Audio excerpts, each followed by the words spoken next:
this person was like, I mean, literally, if you're watching on the video, like their eyes were like closed and they were trying to keep their eyes open. The thing about it is that I wasn't offended. I just thought it was hilarious. And I was trying really hard not to laugh. And I'm like making really loud, like large gestures. And I'm like banging my hand on the table. Help the person I'm out. trying to help them stay awake while I'm doing it.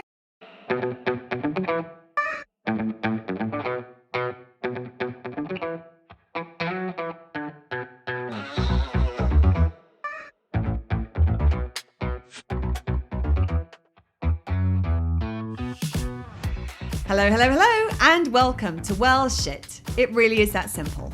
I'm Claire.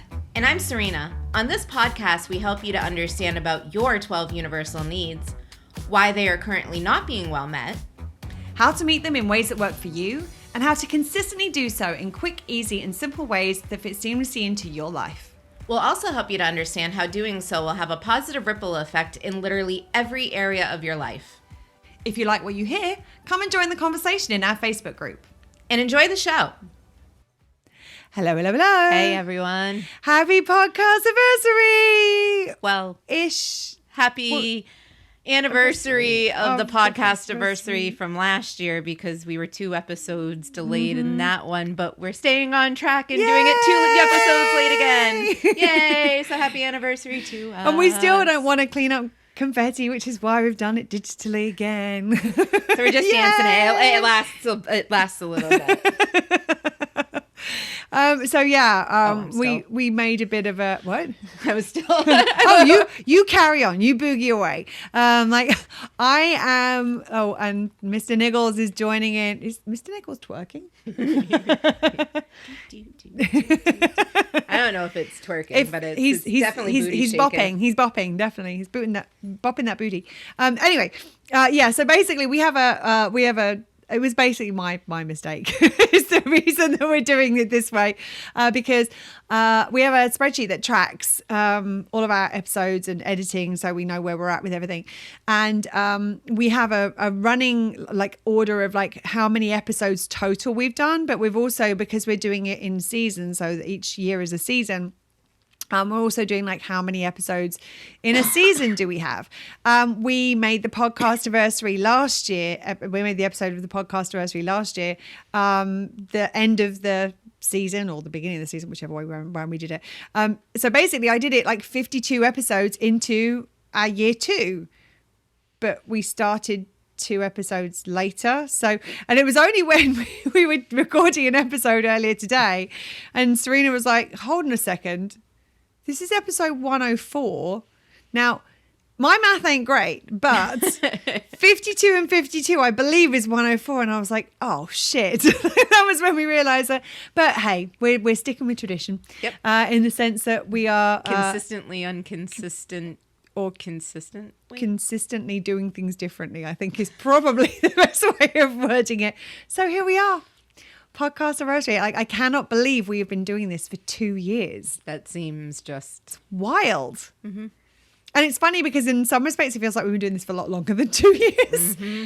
And for some, when I think about when we first started talking about this and we were trying to get the equipment, do you remember like sitting on my living room floor Googling what equipment to use for podcasting. Right, all of the reviews. Oh, this one says this and this one says this. And Claire has a kind of technical mind.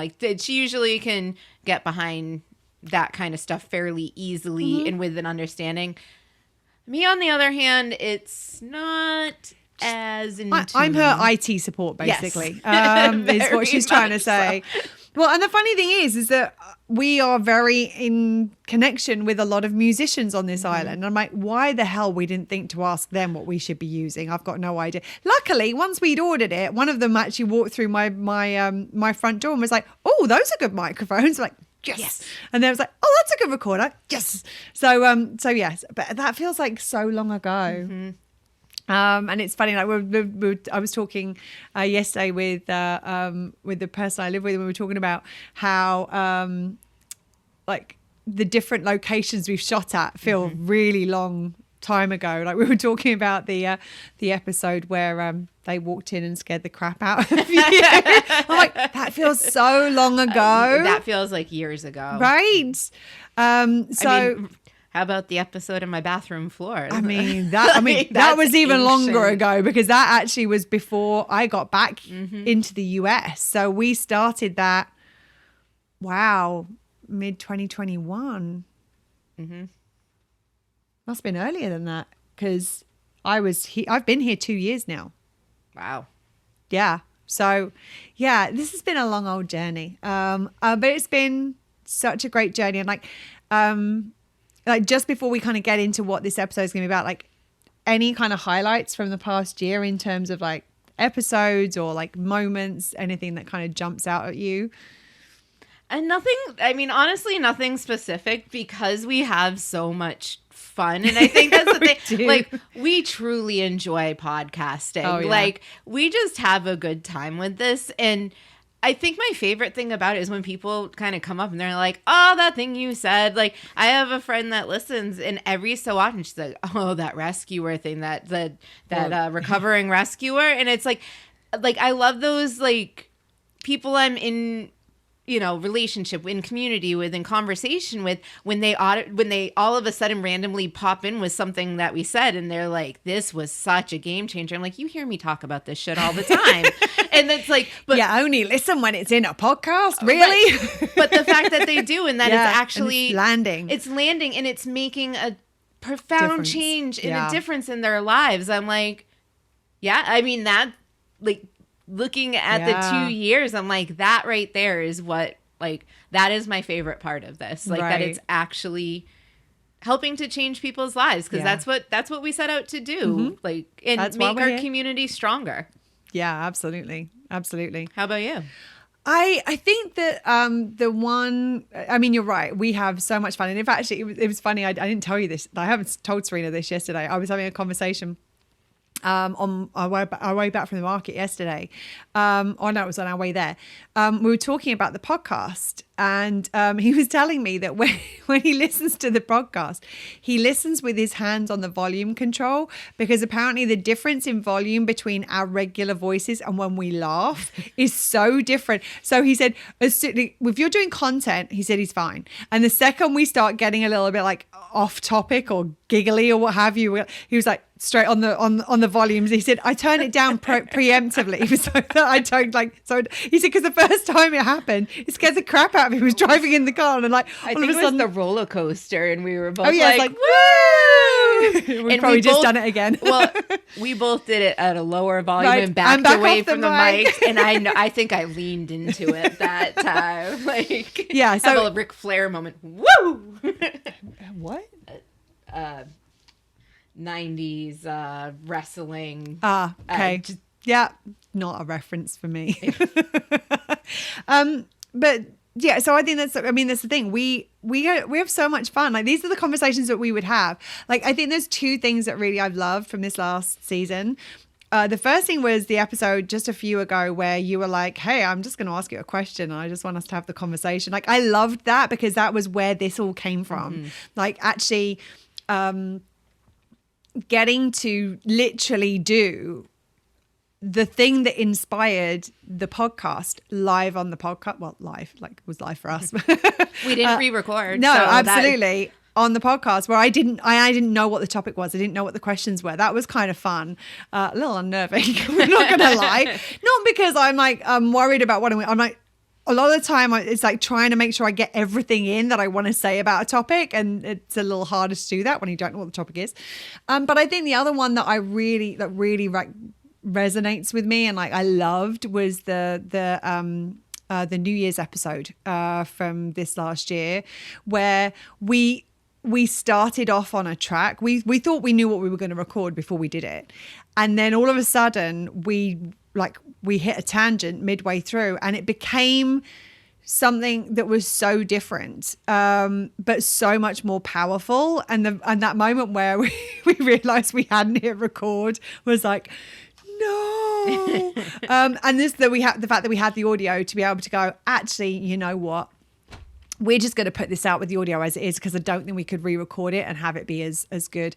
And actually, you know what? I'm going to come up with a third thing. The fact that we have just done, like we've just recorded 14 episodes this week and we have hit record every single time. Yes, us. Yeah. So celebrate that. That's not a little celebration. That should be a big fucking one.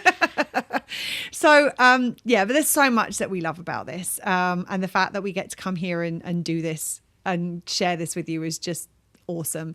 And the funny thing is that this episode, like we were going to do like a review episode like we did last year, and I was like, of course we want to kind of talk a little bit about the fact that we've done another year of podcasting, but I also wanted just to bring something that was really important content wise. And the funny thing is that this was actually one of the topics that one of our community members asked us to cover for our 100th episode. Now we're on 106, so we're only 6 late. But like, obviously we wanted to do the celebrate your wins as part of that like 100th episode celebration. But I remember when she raised this topic and I'm like, have we not done that? How have we been doing this for 2 years and we have not yet covered this topic? Yeah. But we went back, we checked, and no, we had not covered this topic. And so today we are going to talk about how to know when your needs aren't being met. Because so often, like, we don't know what our needs are. We're not taught this stuff. We haven't been taught this stuff. And like, even like, I wouldn't have known about this like 10 years ago. Like, I mean, I wouldn't have had a clue. I mean, I would have had some idea about like maybe things weren't great. And the thing is that when we talk about this, obviously, as you know, I hope by now, there are 12 universal needs and they fall into 4 groups and the 4 groups correspond to the 4 different sections of a tree. There are different indicators for each of the 12 universal needs. So there are different things that will indicate that your security need isn't being well met versus your value need versus your love need and like all over the place. Like, with all 12 of them, there are specific indicators for each of the needs. Now, we don't have time to go through all of those today. I mean, we have struggled to get our stuff in an hour at the best of times, but you open that up like rabbit hole, wormhole, all the holes. Like, I mean, it's just I heard it. Moving on. It's going to go somewhere that's not going to be restrained. And it's not going to be, we're not going to get it into the time frame that we wanted. Stop. It is what it is. Yes, I said it. I'm standing by it. I'm not hitting edit. Drink your kombucha. So we can't. So yes, there are specific indicators for these 12 different universal needs, but we do not have the time to go into all of those right now. So what we're going to do today instead is we're going to focus on the general indicators that apply to multiple needs, to combinations of needs. These are things that will just generally be like, hey, this is an indicator that needs are not being met somewhere, anywhere, somehow, etc. Because they're actually the most helpful, because it's like, that's the first thing you're going to notice. Yeah, if you know the 12 universal needs, you can drop in and go, okay, I'm experiencing this is probably this need. But right now, let's just look at it at a kind of like more bird's eye view. The other thing is to just mention there are other reasons for these indicators showing up in life. It is not just unmet needs, although that's often there's normally a combination of things in there. A lot of the time it is needs and other things. For example, they might be, there could be things that you experience due to medical conditions, for example. So it's important to investigate other reasons too. I'm not suggesting you listen to these go, oh, well, they said that was unmet needs. That's all it is. Check. Know what that is. Let's figure out how to meet these puppies. So it's also recognizing it's experiencing these within the context of whatever your quote unquote normal is. Because if you have medical conditions, you are going to experience these to less or greater extents. Like, for example, one of the first indicators is anxiety. We'll get to that in a second. But that's something that Serena experiences as someone who has a diagnosed anxiety condition. She's going to experience that anyway. So the fact that she's experiencing anxiety isn't necessarily unmet needs. Now, do you want to kind of expand on, you know where I'm going with this? The fact that... I believe I believe dive on in, and I'll course correct or add to it if I decide if you don't cover where I'm going with this. Absolutely. I think where you're going with it is once I started to learn about my needs and how to meet my needs for myself, I started to be able to separate what was my diagnosed anxiety and what was the anxiety caused by unmet needs. That's what I was going with. Yeah. Yay. On. Yeah. We're in each other's heads until we need to be in each other's heads, and then sometimes we're like, doodly-doo. Where did you go? Yeah. But that was a really profound thing for me because I was diagnosed in my mid-20s with anxiety. I had been suffering from anxiety my entire childhood. I'd have meltdowns and not know why, just like uncontrollable sobbing, like as a teenager, and people are like, are you okay? I'm like, I don't know what's wrong. Like it really wasn't something that was talked about a lot growing up in general in our society. And even now there's not enough focus on mental health. Right. So like back in the 80s with a child, it's like, no, they're being a kid. And it's like, no, I'm having some real things go on. Right. Absolutely. So when I started to be able to feel like, wait a minute, this need is being impacted. I'm having the anxiety. I'm like, okay, like, is this my diet? Like, is this just me? And then it's like, wait, no, this thing is causing the anxiety. Right. And the thing is, a lot of these can show up for multiple things. So I can get anxiety when my foundation function need isn't being well met. I can get anxiety when my value need isn't being well met. So just because anxiety shows up for me from a needs perspective doesn't necessarily, like, that is just a... Doesn't discern which needs are like up. Yeah. It's more, I'm feeling anxiety. I know it's like, and I have my own process of like, is kind of going through, all right, dropping in, I'm feeling anxiety. Is this a need? Like, where do I need to be resourced and checking in? And sometimes I'm like, there's nothing there. Like, this is just where I'm at. And that's just the diagnosis. Yep. Like that is, and that's the thing is that's why I say like there are other reasons for these indicators. So there are times that Serena was experiencing anxiety. That's just her condition. Like that's just part of that. And there are also times when she's experiencing anxiety and that is needs related and it's not the condition. And there are some times where it's both. And like figuring out how to meet the needs is like removes or addresses part of that. So you don't have to then deal with both at the same time. Yes, it takes a layer off of it. Like and a lot of times, especially with diagnosed anxiety, they are kind of working in tandem. Like the needs-based anxiety will trigger the diagnosed anxiety. And sometimes the other way around. If I'm not resourced, like I'll... start in a little spin and all of a sudden I'm a fucking tornado spinning around in my own head. I'm spinning around. No, sorry. Downtown for a musical. Right.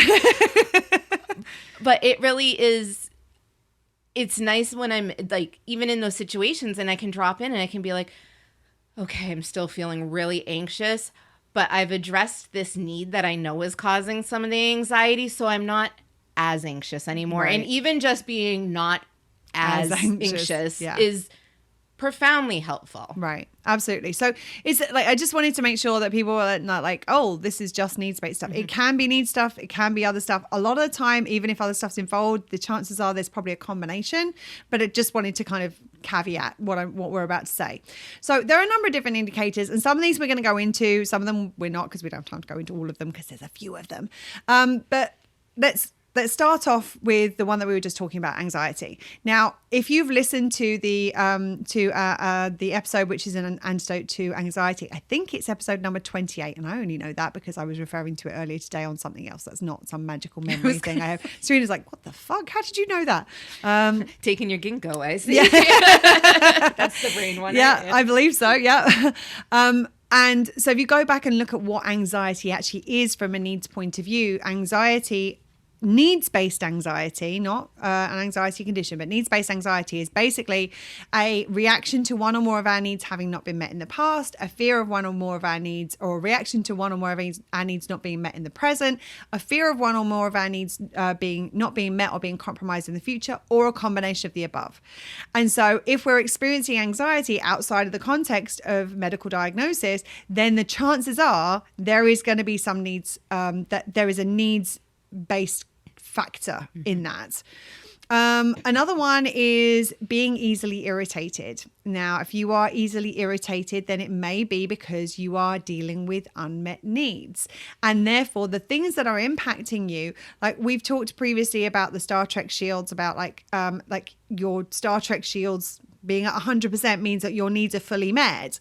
If your needs aren't met, as in you don't have any shields, the things that are hitting you, not the shield, which means that they're going to impact you more. So the chances are that the things that maybe won't affect you as much in day-to-day life are actually going to be affecting you way, way, way, way, way more than they would.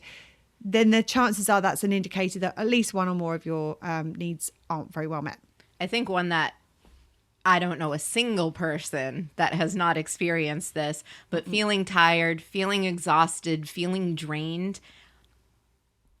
And I'd say most times that's because you're like, medical conditions aside, because I know there are some that do affect that, but a lot of that is an unmet foundation function need. Right. I mean, pretty simply. Like, right. And also the extent to which the need is unmet might determine the extent to which you experience that.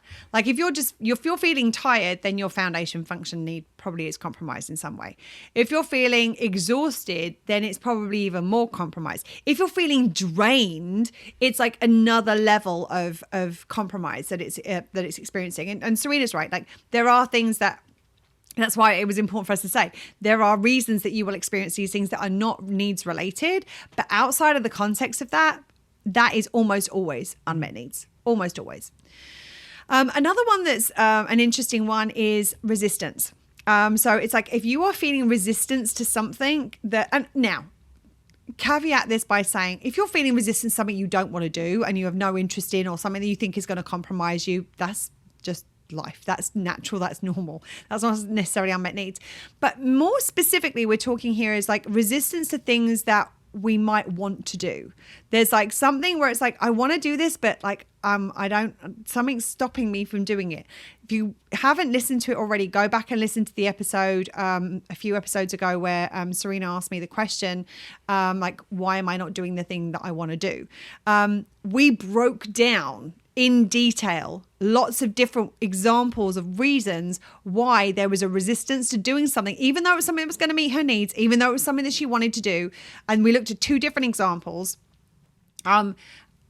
That resistance normally is unmet needs that are causing it in the present, or a fear that your needs are going to be unmet if you do that thing. Normally, what I will say is that almost all of these things are subconscious. Like these aren't things where it's like a conscious thing of like, oh, I'm consciously resisting this thing because I have unmet needs. It's like subconsciously our unmet needs are underneath. And this is the thing, is that when your needs aren't being met, they'll be pulling the strings. They're like a little puppet master underneath the surface, pulling strings, doing things that you are not consciously aware of, responding in ways that you are not consciously aware of, and convincing you consciously of things that are not necessarily 100% true to get you to do the thing that it thinks you need to do in order to get your needs met. Like it will have you convinced, your subconscious unmet needs will have you convinced of all kinds of manner of things. Mm-hmm. So for example, if you are in a relationship that you are not entirely happy with,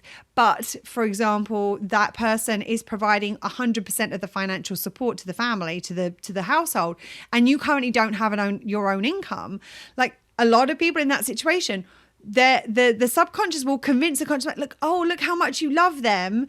Like, this is okay. It's not that bad, because there's a part of you going, you have to stay in this situation because your financial needs will be compromised otherwise, rather than going, actually, why don't we look for another way of meeting that need so that we can then see once those needs are met, once you've got another way of meeting your needs, it's remarkable how your feelings about somebody will change. Mm-hmm. But in actual fact, all it is that the conscious and subconscious mind are just operating in a different way. There's no need for the subconscious to convince us that we want. And I've been in this position before. I've been in this position where my subconscious mind and my unmet needs have been getting my brain to be like, oh my goodness, isn't this person great, lovely, wonderful? It's not really that bad. Mm-hmm. It was that bad. It was way bad. But my subconscious mind was trying to get my needs met. And my conscious mind, wouldn't be able to handle, this is horrendous. and I need to be out of this, but I can't be. Like, that was something that my conscious mind couldn't cope with at that point in time. Some people can, and they may have a conscious awareness of it. At that time, there was a period of time for me where that wasn't the case. As soon as my needs were better met, oh man, did I see that clearly. And so it's amazing how these kind of things work together. So that's really like what I want to say about resistance. The next one is feeling unresourced. So when you have that feeling like you just don't have enough, you don't have enough time, you don't have enough energy, you don't have enough in you to... Time, I'm going to say, is a slightly different one, I think. Because time is something that's outside of us. Like, we can't create more time or less time depending on how well our needs are met. But in terms of capacity, in terms of our energy levels, in terms of our tolerance levels, in like those kind of things, I think are really where feeling unresourced comes in. Cool. Yes, I mean, that's pretty much all I was going to say about it. That's it. And even feeling tired, like that is a stem out of feeling unresourced. Right, absolutely. And these don't all sit alone. A lot of the time you'll be experiencing multiple of these. Like there's a section of our program where we go through these, but both at a general level, and then we go down into specific needs. And I'm going to be honest, like if you're listening to this right now going, oh shit, oh fuck, this is like yes to every one of these or a lot of these. A lot of the time in the program, this happens as well, where people go through and it's like, oh shit, yeah, oh yeah, that one too. All those feels, got them all. Absolutely. And so I'm going to tell you right now, we have some stuff coming at the end of this episode which will help support you with this. Like, we're not going to just leave you like that. I mean, the good thing is it's like right at the beginning of the program, we're like, it's okay if you're experiencing multiple of these. We're about to do the stuff that's going to mean that those are get taken care of. Don't worry about it. Same kind of goes right now. Is like if you're going, oh shit, this is feeling very familiar. We have some stuff coming a little bit later, which will be helpful. So the next thing is like feeling like a lack of motivation or feeling of apathy. Now, this can work in two different ways. So your like general feeling of apathy, it might be because your needs are unmet. It may be that your lack of motivation to do something is actually caused by a needs conflict. Like I had a client once who was trying to make a decision between two different things, and she wasn't able to feel motivated to take action on like one, making the decision, and two, taking action on either of the things. And the reason is that there were different needs being met by the two different things. So she couldn't make a decision between the two different things because it's like, well, if I decide this, I lose these needs. If I don't decide this, I lose these needs. So that lack of motivation could just be, I don't want to move forward with this because by moving forward with this, I'm actually letting go of a bunch of needs being met because I don't have other ways to meet them yet. And so in this situation, like what I often say to clients is that when you know how to meet those needs, it takes the unmet needs come out of the equation. And instead we can start to make those decisions and feel motivated by what we want rather than what we need and don't currently have, pulling the strings underneath the surface. Another one that comes up a lot is stress. Just a little bit. Just that general stress. Oh, yes. Like you're feeling that stress. There's a reason you're feeling like stress usually, unlike anxiety, because anxiety I feel like can kind of hit people unknowingly. Like all of a sudden you're in an anxious situation, where stress, there's often a buildup to it. I think it can be, I think you're right. I think that anxiety sometimes can be from a place of like, I don't know where this is coming from. I just feel anxious. And sometimes I'm like, I know where this is coming from. I'm feeling anxious right now. I think that stress can work kind of similarly in some ways. Like a lot of the time we know about the things that are causing us stress. What I will say is that when we have a lot of low level stress, but we have a lot of it, that can be the thing where it's like, I'm stressed, but I don't really know what's stressing me out. Everything's stressing me out. Sometimes it can be hard to identify the individual thing because any one of these things on their own actually isn't that big of a deal. But when you put them all together, that's where the level of stress is coming in. And a lot of that stress is impacting your needs in certain ways. So it may not be that the stress is the cause of unmet needs, as in like unmet needs are the reason you're feeling stressed, although that can be the case. It may be that the stress is having an impact on your needs and compromising your needs, which is causing them to be unmet. So it can work in both directions. Another thing, again, very, very clearly here, outside of a medical context, like feeling depressed, feeling down, feeling sad, not because there is any particular reason for it. And I think that's the thing, is that like so often, like I cannot tell you the number of clients who have come to me who are like, I should be happy and I'm not, and I don't understand why. Now, there's a big difference between that and this and this and this has happened in my life and I'm feeling sad as a result of it. Valid, important, emotional processing of the situations that are happening in your life. We're not talking about that. We're talking about situations where it's like, I'm feeling down and I don't know why I'm feeling down. And a lot of the time that I don't know why I'm feeling down is actually rooted in my needs are unmet. All the things I've got, or all of the reasons I quote unquote should be happy are things that are outside of me, things that society's told me I'm meant to have, things that other people would want. But in actual fact, they're not things that are supporting my needs, and my needs have been compromised sometimes in getting those things. So I'm ending up like, I should be either I should be happy or I've got no reason to not be happy. That's the other one. Like should be happy. Like I've got this amazing life that everyone else would want. Why am I still feeling miserable? Or I have no reason to be unhappy right now. Everything's okay, but I'm feeling really down. And that is separate to a medical diagnosis and a medical condition. This is a situation where like there's no other kind of logical reason for it. Normally that is rooted in unmet needs. Our next one, I want to also caveat with the reminder of this is outside of whatever your normal is. Yeah. Physical tension and it's feeling tension. Yes. And it can be physical. Yes. It can be It can mental or it can be emotional. Like all three of those have their own tension effects on you. So you may feel it in your body. You may start feeling like your body's stiff, your neck, your back, or you might just have like you might not even be able to pinpoint, but you might just feel like constricted, like a feeling of pressure or tightness. You could have that mental tension, that like real grinding, like it could be worrying, it could be blocked, it could be like there's a number of different ways this shows up. Like again, like this is the times like this I wish it was like a one size fits all, so I could be like, this is what it's like, this is how you'll experience it. But because we are all so diverse in nature and our lived experience is so different, this shows up differently for different people. So sorry, I just wanted to jump in on that. Yeah. So yes, because sometimes it can be, I mean, it doesn't have to be something you feel. Yeah. Like that is what I was trying to say. I was like, is that the right thing? Like, because you are feeling it since you can. Well, no. I mean, that's the thing, is that some people will feel it as a sensation. Like some people will feel it as like a physical sensation.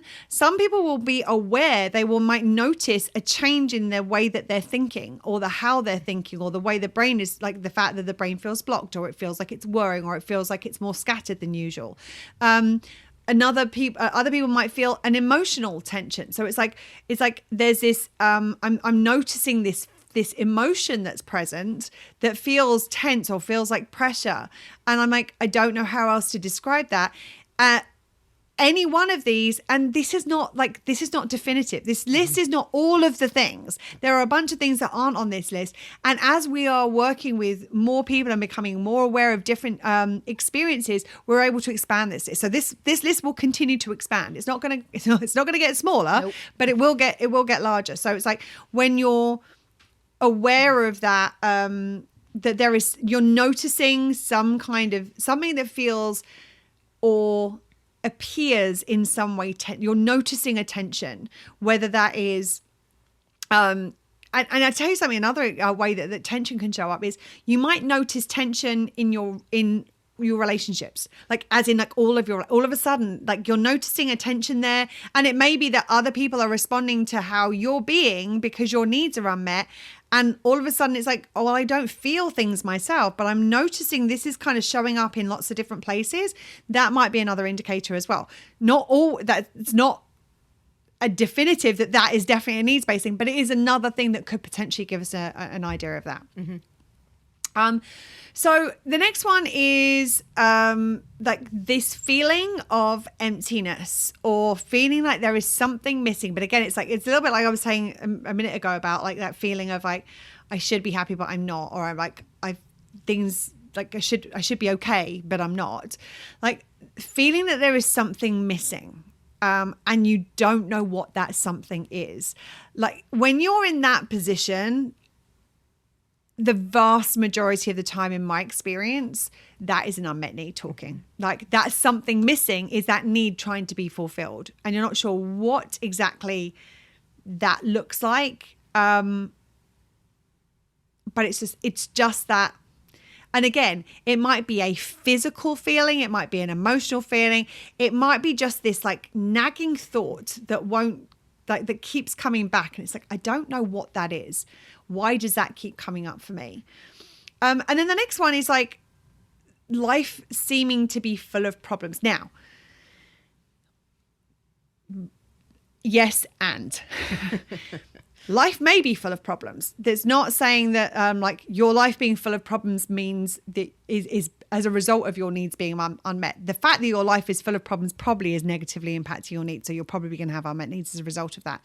But I think that when it's all you can see, if all you can see is problems and there is nothing you can see that seems to be constructive, supportive of any description, then a lot of the time that's relating to unmet need. There's an unmet need underneath the surface that's kind of orienting us in that direction. And it might be that having a bunch of things happen to us has caused that misorientation. And we now need to start to look at it so we can see the whole picture. I mean, we've had clients who've come to us where that's where they're at. Like there's nothing good. There's nothing, everything is full of problems. And they've seen innumerable professionals, and basically what's happened is the experiences that they had in their life have caused this disorientation to what is happening in their life, where that is the only thing they can see. And actually that a lot of the time was rooted in unmet need. And by starting to meet that need, we start to orient slightly differently, and we can start to see there is more than just that. It's not to say there are not a lot of problems. It's not to invalidate that in any way, shape or form. That's not the case. It is more to look at where we want to make sure that we can see the whole picture. If we can't see the whole picture, there's often unmet needs at the root of that. There's also unmet needs when you seem to be overreacting, or those mood swings. Like that's oftentimes your unmet need coming out like without your consciousness, and it's like whoop. Yeah. And it's like overreacting in like to like we have to be really careful with this, because so often people are like, oh, you're so sensitive, you're too sensitive and what have you. And like, that's not what we're talking about here. We're talking about outside the context of your normal, like whatever your like regular kind of reaction. And again, there might be other conditions that are reasons that you are experiencing this. So we're not saying this is definitively about needs, but sometimes when there is this kind of seemingly disproportionate reaction compared to how you would regularly react to things, a lot of time that's rooted in unmet needs. Or like, I mean, a lot of the times, like for example, it may be that we have not processed our emotional experience expression need effectively. Like there's stuff that we are not processing or haven't processed or have like avoided processing, and then all of a sudden this small thing will happen and like it all comes flooding out, because it's our system is using that as a gateway of like, oh yes, we can get some information out. Throw it all at the doors. Get it out, get it out, get it out. And it's like, oh, that seems a little inflated for how I would usually react to this. That normally there could be some unmet needs underneath the surface. So next one is addictive tendencies. Now, the important thing is to talk about these in terms of tendencies, because so often when we talk about addiction, we think about like the quote unquote standard addictions, the things that are seen as addictions in our society. And the truth of the matter is that there are a lot of other things that we have addictive tendencies around that don't get recognized, named and addressed as addictions. They're culturally acceptable. Those ones. Exactly. And so these are things that we find very, very hard to give up, even though they are having a negative impact on our lives. And so, for example, if we notice that our addictive tendencies are increasing, like if we notice that we just cannot put our phone down, or we are like, we find ourselves eating and we're not even hungry anymore. Like we just like, there's a kind of compulsiveness about it. when I find myself, I need that cup of coffee. No, when I want the cup of coffee, I know my needs are met. When I need the cup of coffee, I need to take a step back and be like, why do I think I need this? What need is trying to get met through this thing that I'm doing? And that's what at the root of almost all addictive tendencies is one or more unmet needs. Either it's like we want to feel something we don't feel, or we don't want to feel something that we do feel. And a lot of that time that is rooted in unmet needs. Interestingly enough, my husband can kind of tell when there's something up that I haven't dealt with, because there's a lot more Amazon boxes. Oh, yeah. Yeah. Shopping. I mean, and this is the thing, is that so often things that might be supportive to us can actually cross that line into those addictive spaces when our needs are unmet and we're trying to use that thing as a vehicle for meeting our needs. So think about something like exercise. Like exercise, generally speaking, is like, that is important. We need it for life. It's the same thing with food. We need food. It is our fuel for life. A lot of us, we need to work. Like that is part of, like, we get our needs met through work. But once we start to have that kind of skewed relationship with it, where it's now having a negative impact on our life and we're struggling to give it up, or struggling to curtail it in some way, shape or form, it's starting to harm us in other ways, and we're struggling to reduce our usage of whatever that thing is. That's the point where it's like, okay, we are now probably trying to use this thing to meet needs or mask needs. Because that's the other thing, is that the things that we might be doing might be things that we're doing to mask our unmet needs. Because when our needs are unmet, it doesn't feel that great. And if we don't know how to meet them, a lot of the time we'll do stuff to mask that not great feeling without actually realizing that we're preventing ourselves from the thing that's going to prompt us to meet our needs. And if we don't know how to meet our needs, it makes sense. Like these are coping mechanisms. And a lot of like some of these things that we have on here, especially the addictive tendencies, they are coping mechanisms for unmet needs. They might be trying to meet needs in red spectrum ways, so they're not going to be very supportive, or it may be that they are masking the unmet needs, so we don't notice the unmet needs so much. It's easier to not see that my foundation function need is not well met and I'm tired if I have a cup of coffee before I can realize that, because I'm getting that caffeine hit from it. Yes, and I think that a lot of the time it's like it's the examples are kind of more emotionally charged. So if you think about it, like let's use, I mean, I've been in this position where it's like, I need a glass of wine tonight. Why do I need a glass of wine tonight? Because I need to numb, because I'm feeling shitty about something that has happened today. I've had a really bad day, and I don't know, like there was a time in my life where I didn't know how to feel better. I didn't know what was going on and what would change how I was feeling about it in a meaningful way. So if I don't know how to change it in a meaningful way, I just want to numb it. I don't want to feel it. And I think that's what a lot of people use these tendencies. So yes, your example is absolutely valid, but I think that this is like the way that it often shows up for people. You want to go? Well, the next is relationship issues. A lot of times General. You'll see, I mean, it's pretty, I could period that, like relationship issues, period. A lot of times you'll find that you're starting to have issues within your relationship. You'll see the interpersonal kind of conflicts happening.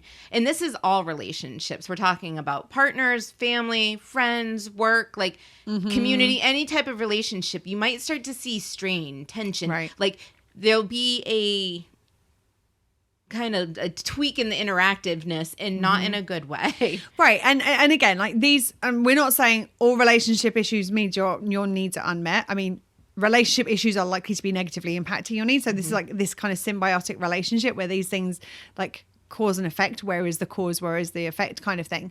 And there are some reasons there are some relationship issues where it's like, okay, I have had situations in the past where the relationship issue was the other person was just being a dick.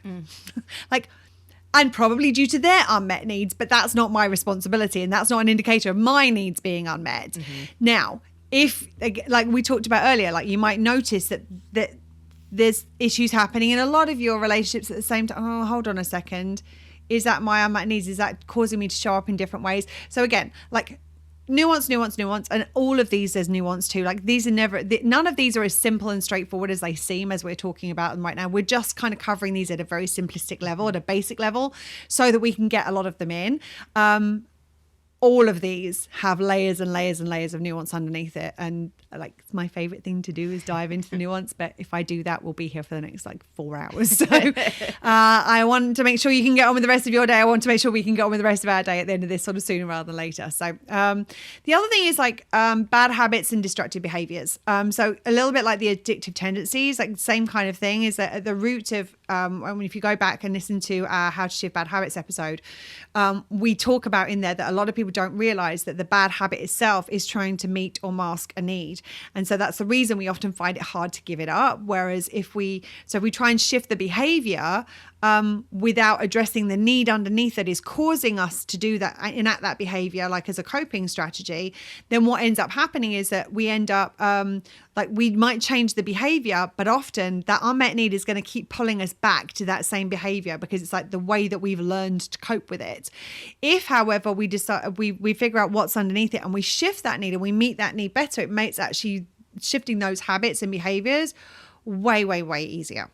One that used to pop up for me all the time. And it related specifically to a couple of needs, but it can relate in that it can relate to multiple needs, is the craving of approval and acknowledgement. I wanted to be liked and loved, and when those needs were up, like my acknowledgement need, my value need, when those needs were unmet, I was clawing for that approval. And I was like, that was everything to me. It's like, I need to be, I don't want to say the center of attention, but I need to be seen and heard, and not in a witnessed way. Like I was grabbing at whatever I could. And all of these things are important. Like, of course, we want to be acknowledged. We have an acknowledgement need. Yes, acknowledgement is part of our needs. Yes, we want to be liked and loved. We are social creatures. We thrive in that kind of an environment. It's the craving, that craving energy. Like once we're in that like space of like, I just want it, I just got to have it. That normally is an indicator one or more unmet needs under the surface. The next one is perfectionism. And we have talked about this in previous episodes. If you haven't listened to it, go and listen to the Perfectly Imperfect episode where we go into this in much more detail. But basically, perfection, if we're trying to be perfect, normally there is a subconscious belief that if we are perfect, that our needs will be met. I mean, and like whenever we say this, like I imagine people going, my subconscious is thinking that this will mean my needs will be met. No, basically your subconscious is like, this is going to feel better. And because we feel better when our needs are met. So it's like, I'm not saying that your subconscious is sitting there going, how do we meet our needs today? I mean, it might be, I don't know. I haven't spoken to your subconscious personally. And it could well be that it's aware of what it needs. And it's like, this is going to give me what I need. And it may just be that actually it's like, I know that this is going to feel really, really good. And so what it does is for example, it tries to be perfect because it thinks that if I'm perfect, these things will happen that will make me feel really good. I will be liked. I will be loved. I will be successful. I will have the things that I want. I'll be able to acquire. I'll be able to achieve the things. That's where that comes from. And that like goes very kind of hand in hand with wanting to have control.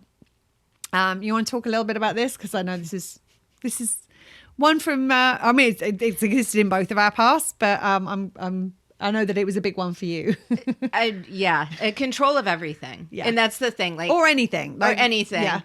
I needed to have control at work. I needed to have control in my relationships. I needed to have, it was just, it had to always be,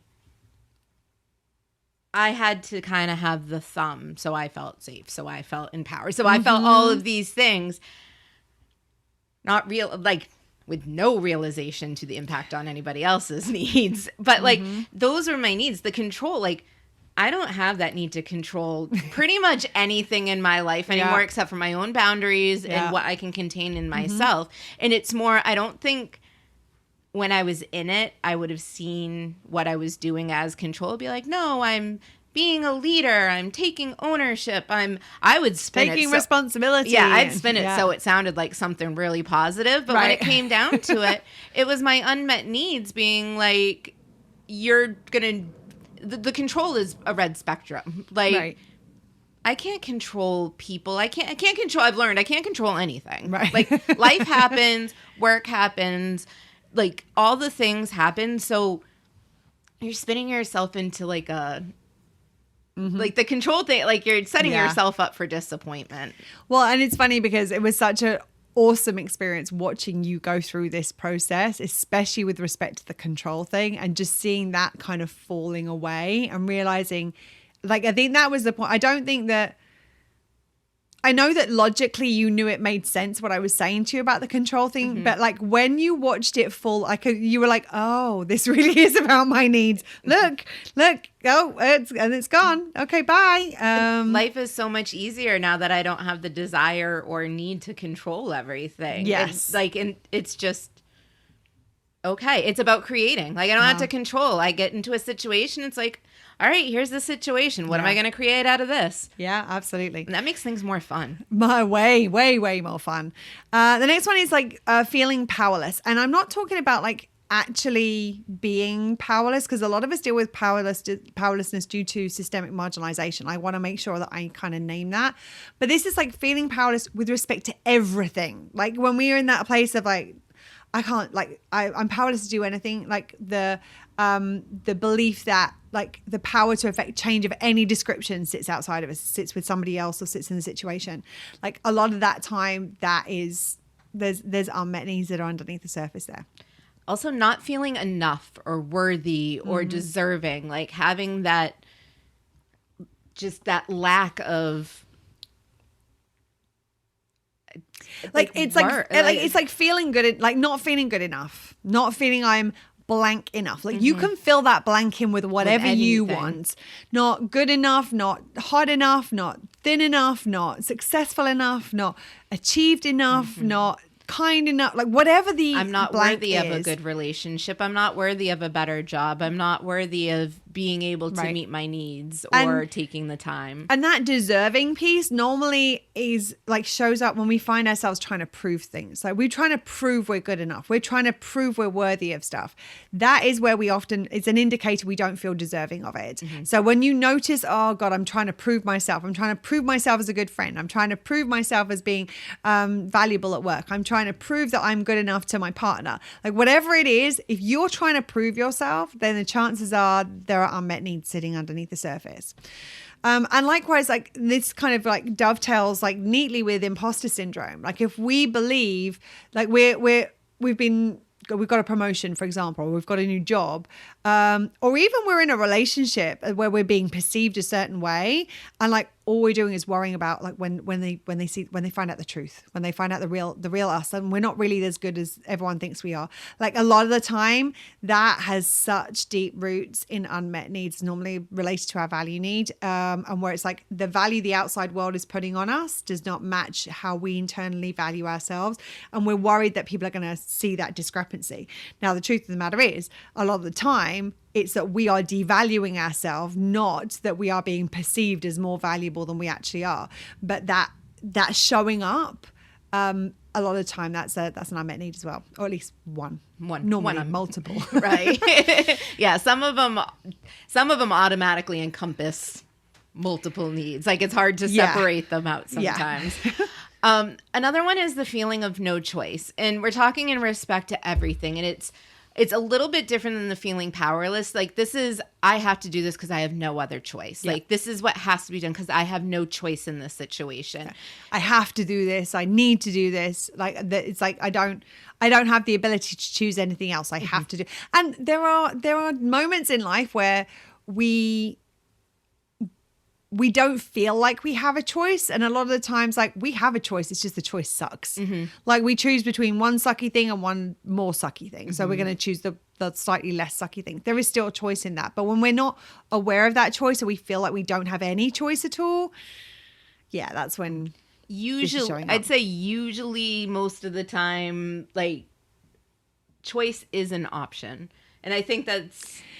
Yeah, yes and no. I mean, this is one of those places again where there's so much nuance. Because like, yeah, if someone comes along and like threatens your life, for example, like if you don't do something, well, do you really have choice in that? And I think it's one of the things, and we're not going to go down this rabbit hole right now, but like one of the things that's really important about consent is that you have to be, if somebody else is manipulating or has the ability to control how your needs are going to get met, like whether your needs are going to be negatively impacted or what have you, then your ability to give consent in that moment dramatically changes. So it's like a lot of the time, like we talk about like people who've been like trigger warning, I'm going to mention sexual assault, like if someone's been sexually assaulted and it's like they didn't say no, but they were afraid that if they said no that they would come under physical harm.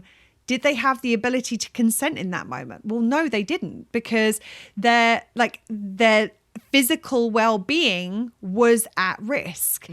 I.e., that person had the ability, power, and they believe the inclination to negatively impact their needs. And because that was the thing that was like, okay, well, I don't have the option of saying no at this point, because if I do, I'm going to get physically harmed.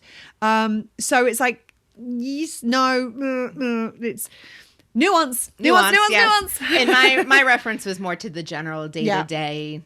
Like, there's a lot of things that I thought I had no choice over, especially when it came to work. And it's like, no, like Claire said, I can make options for myself. They may be all shitty-ish options, but there's still, like, even coming up with kind of sucky options and choosing between the suckiness still meets my needs more than better than not or being like, nope, I just can't do that. Right. These kind of next two are kind of closely related, which is this kind of feeling numb or feeling disconnected. Like when either one of those are up, and again, outside the context of diagnoses and what have you, if you start to notice these feelings, that you're notice that you're feeling numb or not feeling anything where you normally would experience feeling, or if you're feeling disconnected in a way that you don't normally feel, again, unmet needs tend to be at kind of the root, the source of that. And kind of on the flip side of that is if you're feeling emotional, like more than usual, if you're starting to have lots of feels and you're like, oh, I don't really like, there's a lot going on for no apparent here. reason. Yeah, absolutely. Like if you're having a lot of feels because there's stuff going on that would give you lots of feels, of course, that's not necessarily that there are unmet needs. We're talking about like the unidentified feels. It's like, I've got feels. Where the fuck has that come from all of a sudden? Like, yeah. Why am I so sad all of a sudden? Yes. I'll drop into it and see like maybe what's being. Well, and that's where one of those things is like the root of that is almost certainly going to be one or more unmet needs. So, like, I want to just invite everyone to take a deep breath right now. Because I know this can be a bit heavy, and it's kind of weird that we're doing this on a celebratory episode.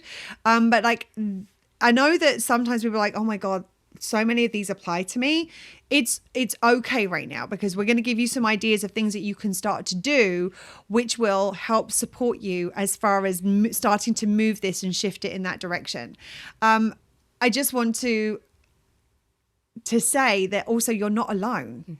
That well shit came from the original aspect of well shit, like the first parts that it came through was kind of, I think these were one of the first things when I started. I was like, well shit. Right. Well shit. It's like, this makes sense. Look, now it all makes sense. Well, and shit. So many people are in this position. So I just want to encourage you to kind of be gentle with yourself and also recognize that knowing this is helpful information, because if you know that these are things that are indicators of unmet needs, we're going to give you a bunch of things now you can do, which can help you to start to meet your needs.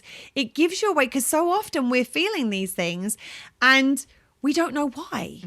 And like, if you don't know why, there's very little you can do about it. Like you really can end up kind of stuck where it's like, I feel like crap right now and I've got no idea why I feel like crap right now. Like, I don't want to feel like crap right now. I'd like to feel better. But if you don't know what the source of that feeling crappy is, then there's like, this is where it's like, oh, I'll try this. I'll try this. I'll try this. I'll try this. But it's not based in like, okay, this is because of this and this helps this, therefore that's going to help. At that point, we end up with this kind of scattergun approach of like, I'm just trying anything at this point. And that's not the most effective path out of these experiences that you're having.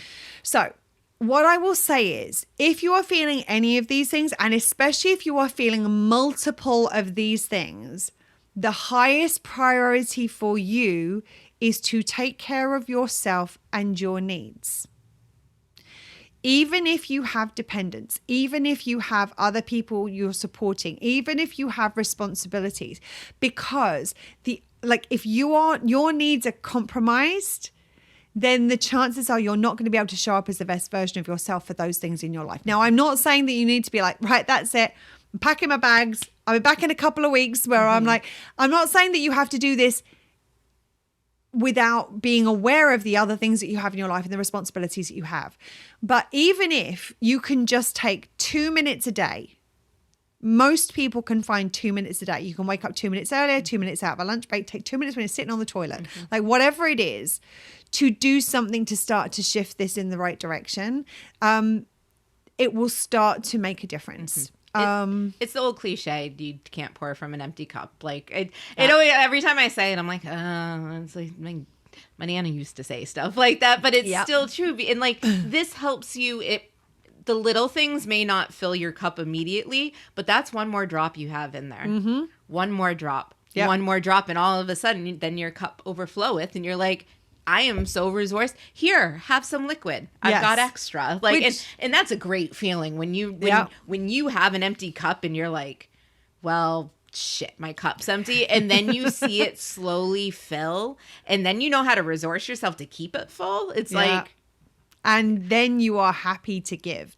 You want to give. That's our natural thing, to want to give once we are resourced ourselves. And we're going to talk about that in an upcoming episode, which we've already recorded, which is why I keep referring to it. But it is coming. I think it's like 4 episodes from now. So, most important thing, what do we do? Like, what do you do if you are noticing these things? Well, the very first thing I'm going to suggest you do, if you've got a number of these things that are coming up, is to go back and listen to the What to Do When You're Struggling episode. It wasn't that long ago. I don't remember the number. It will be in the show notes. Don't worry. It will give you that starting point that when things are shitty or tough or you're struggling, it will give you those first steps out. We're not going to repeat them right now. Some of these things, there's going to be similarities in some of the things that we're about to discuss. But that's a really good first start. Like, that's a really good starting point. The second is to focus on the basics. Like, don't start by jumping to the top step on this one. We want to start with the manageable things. Deep breathing. There's focus on the roots of your universal needs tree.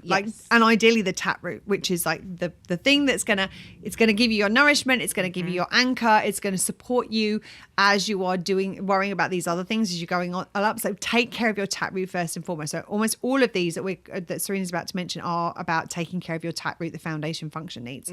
Yep, because that's going to nourish the rest of your tree. Yes. So like Claire and we just had a moment, deep breathing. Yeah. Like right there, that the deep breathing helps the vagus nerve. It's a grounding method. I mean, it affects you in so many different ways. Yep. But even just taking that moment, like sometimes I believe the practice of deep breathing in general is going to help you in ways whether you know it or not. But just, all right, that was just a second of for me. And for me. And for me. It's about what I need right now. Deep breath. Deep breath. Hydration. Hydration is one I have struggled with. I am much better. Like when Claire and I first met, I may have had like 1 drink a day. Like, and I'm saying like water. I may have had a seltzer in a day. It's kind of wild now thinking back to that's where you were, because I know how much you drink now. Hydration, not drink, not alcoholic drink, but like I know how much. I mean, like I have to keep the seltzer stocked at my house because I know she's going to work her way through it while she's here. I drink about a case every 2 days of like a 12-pack of seltzers, right? Because I'm constantly keeping hydrated. And I'm going to go off on just a little sidestep tangent here, but I'm going to get back on really quickly. The interesting thing is now I don't think about it, but it was a struggle. When we first started working together, it was almost like a, please help me to remember, like there was a mindful, do you want to grab a drink? And now it's habit, and it's not because I'm dehydrated. Before it was because I was dehydrated, chronically dehydrated. Now I know this is like being hydrated is going to help me. It's going to Right. serve me. It's going to nourish me. So now it's just a regular thing. Like, I have 2 drinks next to me now. Like, this is unheard of. That And would one of never them have isn't happened. coffee. Right. Like, Like, hydrating, nourishing. neither of them are coffee. Yeah. Neither of them are coffee. What did I say? You said one of them isn't coffee. It sounded like one of them was coffee. Oh, yeah. I meant to say neither. Yeah, neither of them are coffee. So hydration. Yeah. And it's funny actually because I didn't realize, I mean, I think I knew, but if you don't focus on hydration, chances are you're going to be dehydrated. Because a lot of us don't automatically do things that keep us hydrated. And it's funny because I made a post the other day about like how I think I had 3 things on the go. I had like a smoothie, I had a seltzer, and I had a water or something. It was like that, like next to me, and one might have been a kombucha. Like, and I took a photo where like, oh ha ha ha, like old me who was dehydrated. And a friend of mine who I knew from university, she commented on like, oh my god, like this is unheard of for you. Like you never used to drink. And I'm like, it was obviously so significant that somebody noticed. And I'm somebody who I've danced for years, so we used to go dancing all the time. Like I used to have a bottle of water while I'm out.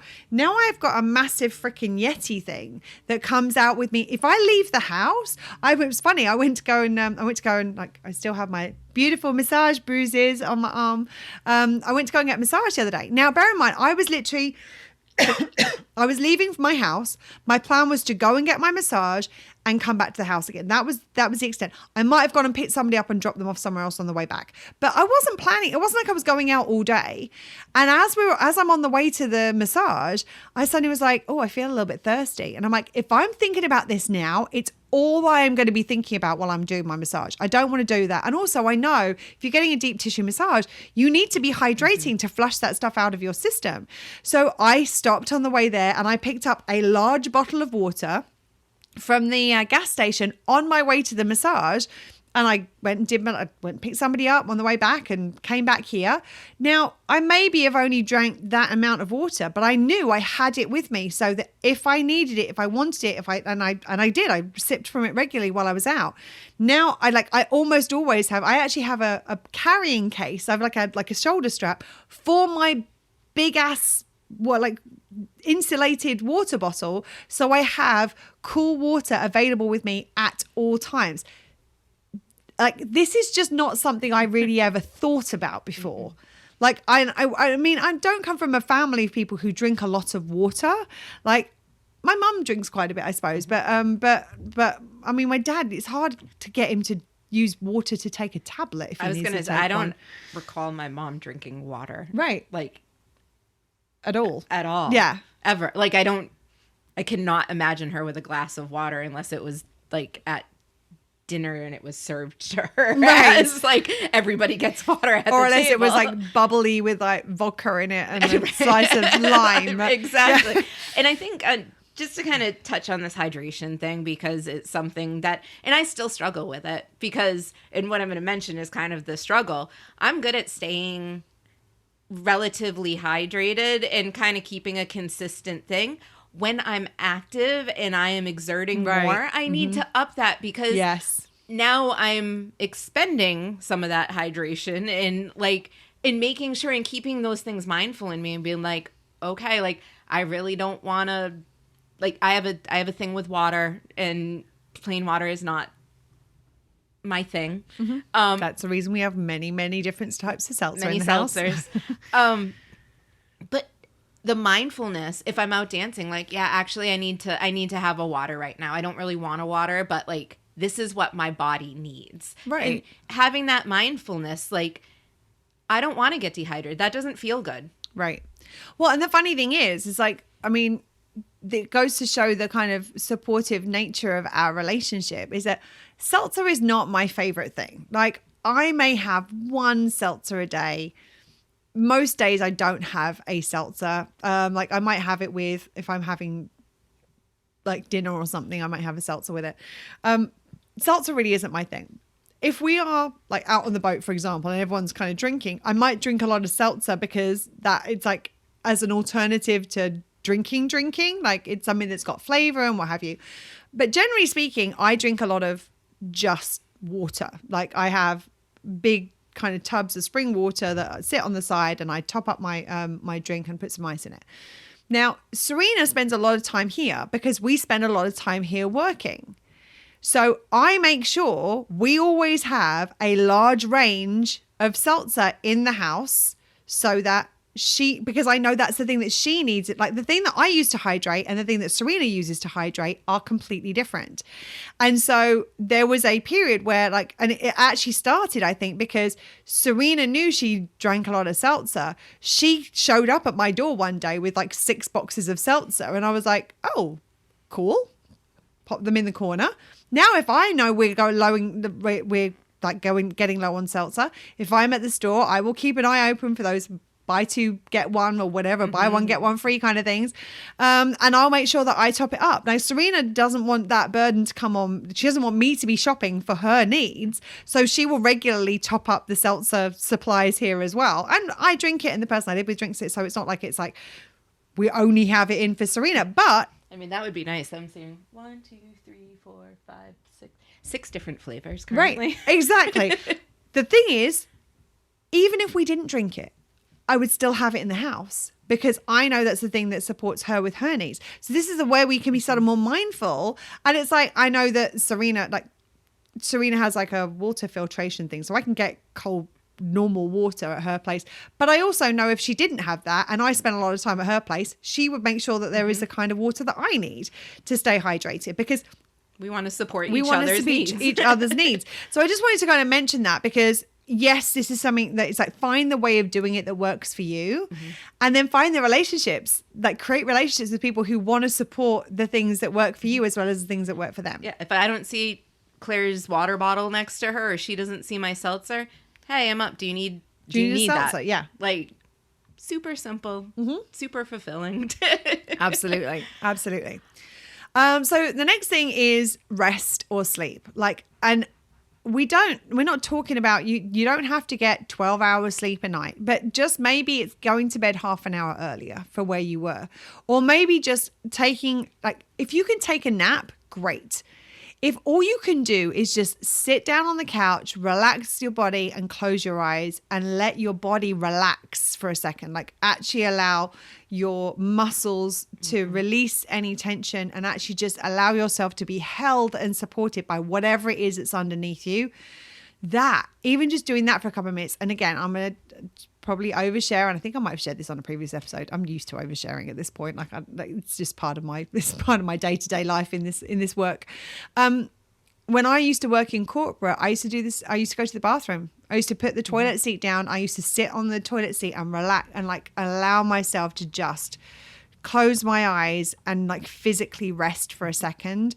Only for a couple of minutes. It wasn't like I was sitting in there for a nap. I wasn't napping in there for 30 minutes, but it was something that allowed me to rest in the middle of the workday in an environment where rest was not something that was invited or encouraged. I actually used to do that at work, and I had an office where I was able to close my door. So that made it a little bit easier to do, but I'd set a 2-minute alarm and be like, I'm just closing my eyes for a minute. And in that moment, I'm like, I know that I'm not going to fall asleep because I have my alarm set, and kind of setting yourself up to be able to do something like that, and just being like, all right, 2 minutes. I just need to close my eyes. I just need to be not looking at the computer, listening for anything else. Just 2 minutes for me. When it works. I'm not in the middle of a business meeting being like, I'm going to set my alarm for 2 minutes. I'll be back. That would have been, I honestly don't think they would have been shocked if I'm like, I'm going to take a 2-minute eye rest break. Well, and it's funny actually, because again, this is one of those things where it's worth being aware of different cultures and how different cultures do things. When I first started, I used to work for a Japanese video games company many, many years ago. And when I first joined the company, they let me know that in executive level meetings, I think it was in executive level, because it was executive level meetings where a lot of the time our counterparts from our Japanese office would come over and to have these meetings. And in their culture, I was told that it is a sign of respect to close your eyes while somebody is speaking in a meeting, because you're not being distracted by anything visual going on in the room. You can just focus on what they're saying and on listening to them. Now, in a UK office, if you look around the table and everyone is sat there with their eyes closed while you're speaking, it looks like people are either like bored, tired, not paying attention, because eye contact is something that and again, like, it goes to show the system we live in, it's very neurotypically oriented. So like there's a number of different issues with this, but it's like understanding different cultures and the way different things work. Like if I'd done that in the middle of a meeting, people would have thought I'm taking a little nap break in the middle of what someone's saying. I mean, I remember I was in a meeting many years ago when I used to work in TV, in corporate media in the TV industry. I was giving a presentation to this person from an outside company. They'd obviously had a very heavy night the night before, and it was kind of mid-afternoon. You know, that a lot of people get that kind of mid-afternoon lull. This person was like, I mean, literally, if you're watching on the video, like their eyes were like closed and they were trying to keep their eyes open. The thing about it is that I wasn't offended. I just thought it was hilarious. And I was trying really hard not to laugh. And I'm like making really loud, like large gestures, and I'm like banging my hand on the table. Help the person I'm out. trying to help them stay awake while I'm doing it. So like that was what like closed eyes during a business meeting. That was my experience of it. So yeah, but however you can do it in a way that supports your needs and doesn't negatively impact anybody else's or the needs ecosystem, go for it. It kind of like the hydration one. Next one is nutrition. Yeah. Like keeping your body nourished with like, and we're not just talking about eating. Like we're talking about nourished with the foods that actually help your body, help your mind, help all the things. Like, I'll take a pint of ice cream most days of the week. However, that's not going to be nourishing from the wellness, nutritional standpoint. Yeah, the wellness standpoint. It may nourish something else, but we're not talking about that. But that Claire always talks about kind of the fast food versus the home cooked meal, and it's like the red spectrum versus green spectrum way of meeting needs. Yeah. Yes, and in that, the nutrition of a fast food meal, you're not going to get the nutrition. You might get that hit of like, okay, now I'm not hungry. And that usually doesn't last very long. Right. The satisfied or full feeling when it isn't a nutritious, something of nutritional value. But when you have something that's really nutritious, like lunch today, we had a great lunch today. It's from one of our favorite places. It was so yummy. But it's yummy. And it's nutritious. Like, we know that the stuff in the sandwiches we had was good. Yeah. Like, it was doing stuff for us. So even just knowing that we were eating something that not only tasted good, but that was good for us, that was like a win-win, or the ding, ding, ding. Right. Like, it was... And I want to kind of just add on to this, because I know that different people have different relationships with food, and and like some people, like, again, if you're neurodivergent, you might have safe food, so that like they're your kind of go-tos. The other thing is to look for other ways, like if that's the case for you, or you have a different relationship with food, there might be other ways that you can get nutrition into your system. Like, for example, excuse me, if I'm really busy, or if I'm very overwhelmed, if I'm feeling very emotional, a lot of the time my appetite's one of the first things to go. Like, I don't want to eat. Like, I feel like I'm so full of emotion that I don't have capacity for anything else to go in my system. So what I do is I have a smoothie mix that I have that's got like a large amount of nutrition in it, and my smoothies are they're a little concoction. Yeah, it's good word. I like it. So I often put like frozen bananas. I put some flaxseed in it. I put some butter. I put some blueberries, and I kind of whiz it all up in the blender. So it's thick. It's got some kind of substance to it, because if I'm having it in place of a meal, then I want to make sure there's some substance to it, because that's the thing that's going to stop me from getting hungry. But the stuff that I have, you can make it up with just water. And so it's like there are other ways, and obviously supplements are a way that you can also like add in nutrition. So it's like find the way of bringing nutrition into your system that works for you and works for what it is that you need, and the ways that work in your life. Like I know if I'm really, really busy, a lot of the time I'll have a smoothie just because I want something quick. I want to want something that gives me what I need, but that allows me to be quick, done, right back to it. And so like find those ways for yourself, whatever that is. And finding the option, like having those options in mind. Like I know when I'm in a space, like if I'm running late in the morning, I need something, like it may not be the most nutritional thing. However, I love rice cakes with peanut butter. I know there's a vessel for my peanut butter that gives me my protein, and I may sprinkle something else on it. It's certainly not from a nutritional standpoint my go-to, but it's in my it's an options option. list. Yeah. So it's like, okay, because a lot of the times when we get into, especially with this stuff around like kind of the nutritional standpoint, it's like, well, I don't have that, or I don't know what I want. And it's like having those go-to things. Claire's go-to things are the smoothies. Like the other go-to thing, actually, I was like literally saying this to somebody last night. I always have what I call emergency food. Normally it's in the freezer. Yeah, me too. Like emergency food is stuff where like I don't have time, I don't have space, I don't have the brain power to figure out what I want to eat. It's there. It's going to be quick and easy. Like there's a market down here. There's a company called Samosa Mama. They make the most amazing Indian food.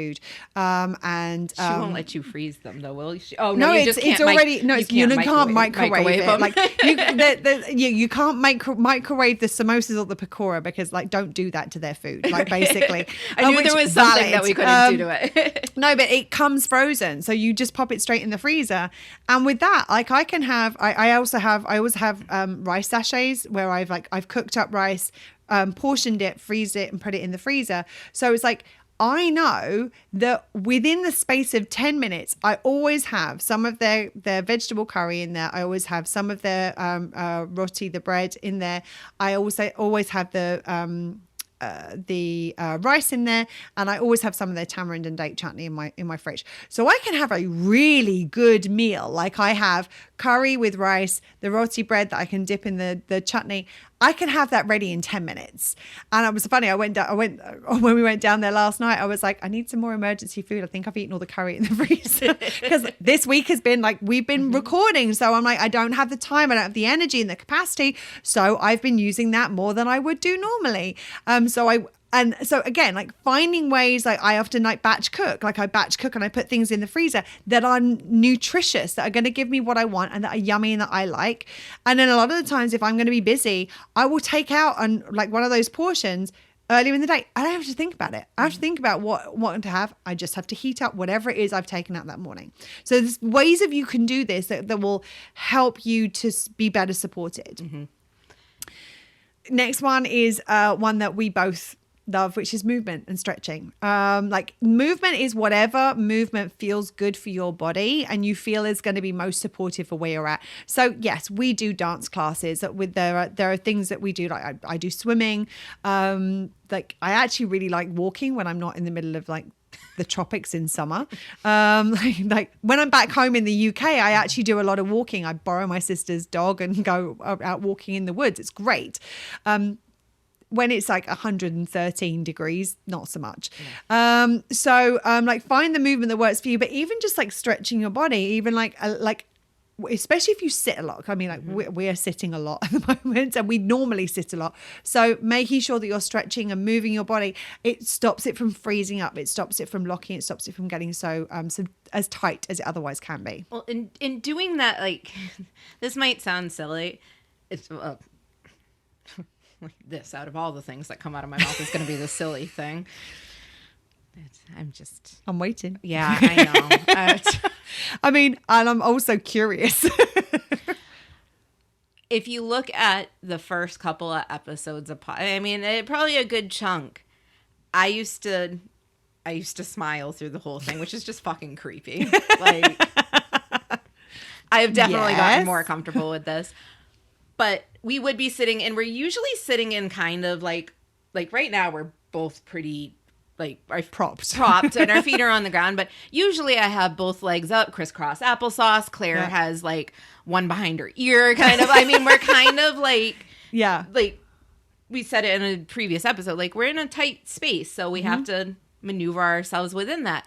I would sit and my neck would be killing me or my back, and I'd be like, nope, I can't. I'm on camera. I can't stretch. Like you'll see me all the time now. Like, I'm we're like this. And yeah. Like you don't have to wait for the moment to stretch. And I think that's what my point is. Like I used to wait for the moment. Oh, after this I'm gonna stretch. Right. My neck is killing me right now, but after this I'm gonna stretch. Like I mean, there's Like, never you'll been see me moving my shoulders a lot. Like I'm constantly wiggling, and it's not an anxious wiggling. It's like okay, I'm stretching my back this way. I'm stretching my back this way. And I used to wait for the moment to stretch. Or I'd be like, I'm going to stretch later. Oh, my neck hurts. I'm going to stretch out my neck. My neck hurts right now. Like, yeah. Okay. Yeah. Stretch it. And yes, it needs a lot more work to get to a point where I feel good about it. But just that little bit of stretch meant that there's just that little bit more I'm not going to have to stretch out later. Absolutely. So we're going to try and like move through, like I'm aware this is like a longer episode right now. And this is important stuff that we've covered today. We'll try and kind of move through these last few things, these last few points a little quicker.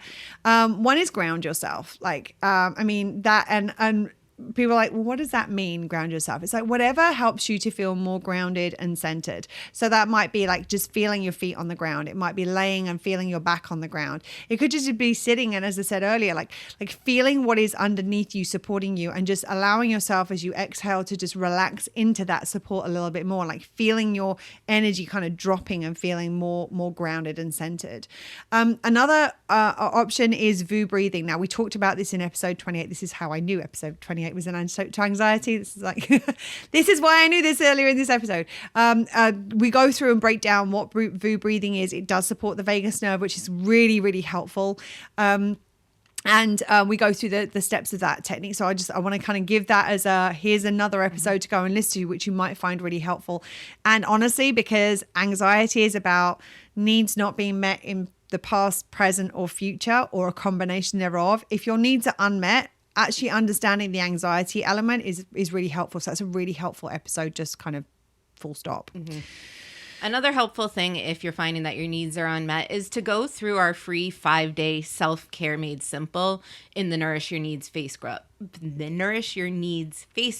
group. Yeah. This program, I think this 5-day self-care made simple is one of the ones we get the most feedback on. It's a little mini masterclass. It's not like a full program. Like you can take 5 days, and there's a video for each day, and there's little exercises for each day. If you go into the group and you go into, I can't remember what it, like one of the things at the top that it's like it's a section, or they call it classes. I can't remember. Facebook changes their names on what they call things so frequently. I've got no idea anymore. But I believe it's in the pinned post. And if it's not, come into the group, send a message, post saying like, where do I find the self-care made simple? We will happily direct you to it in order to be able to just give yourself that start. And it's a starting point. It's not like deep dive into what the 12 universal needs are. It is like, what are the first steps that are going to make the difference if your needs are unmet? The other thing is to go through our episode guide and find, like, we have now like 2 years worth of episodes for you to go back and listen to. We have the episode guide on Google Docs, which basically has all the episodes, and it has the links to all the episodes on all the platforms, and it also has all of the show notes on there. So what you can do is you can do a search in the document itself. It'll be like, okay, if you're like struggling with anxiety, do a search for anxiety. If you're struggling with overwhelm, search for overwhelm. If you're struggling with, search for struggling. Like you can look for the words that are going to be resonant with where you are right now. And that's one of the ways to help best find out the advice from a needs point of view, that guidance and advice on what you need most in those moments. Look for those episodes and go and listen to those ones that are specifically relevant to the situation you find yourself in right now. And the best way to keep up with the newest content, and if you're struggling with something, like, follow us and find out more about these topics. And if there's something more that you want to learn about, reach out to us with your questions so we can help offer the support for your situation. Absolutely. You can find us, like, you follow us on the your podcast software, on your on the podcast apps. We're on Apple, we're on Spotify, we're on Google. YouTube. podcast. We're on YouTube. TikTok. We are on TikTok now. Look at you knowing all the things and the social media. We're on Facebook. We're on Instagram. So find us in the places that you're going to be frequenting, because those are the places where we're going to pop up, and it may be that on Facebook you want a needs nudge once a week that will help nudge you and remind you of things you can do to meet the needs, which we have on our Facebook page. It might be that you want like little snippets of the summary of the most helpful content from the podcast, which you'll find on TikTok. Like, have a look and see what we share different things in different places. It's not the same thing across all of the platforms. So find the things that are going to be most helpful for you.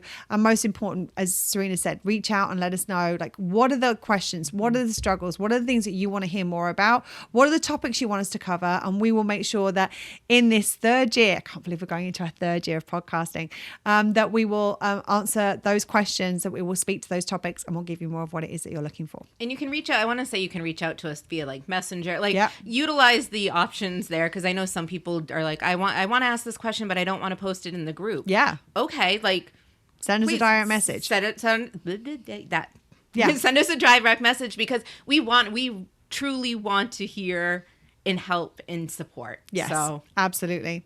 Anything you want to add before we finish our second Podcastiversary episode? so weird. Right.